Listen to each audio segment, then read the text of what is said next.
Hello guys, একটা কথা বলি, ভালোবাসার জন্ম কোথায় জানেন?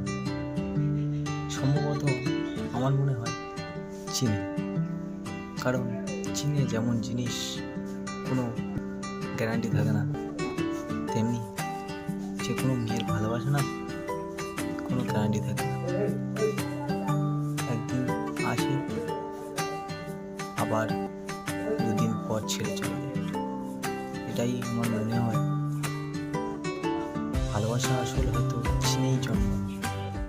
তোমাকে ছেড়ে চলে গেছে, তার কথা মনে না করে এবং তার কথা অপেক্ষা না করে, যে তোমার অতীত জেনেও তোমার কাছে আছে এবং অতীত জেনেও তোমার কাছে তোমাকে ভালোবাসে, বর্তমানে সে তোমার কাছে পাশে আছে, তাকেই ভালোবাসো, তাকে ছেড়ো না। এবং অতীতে যে তোমাকে ছেড়ে চলে গেছে তার কথা মনে করো না।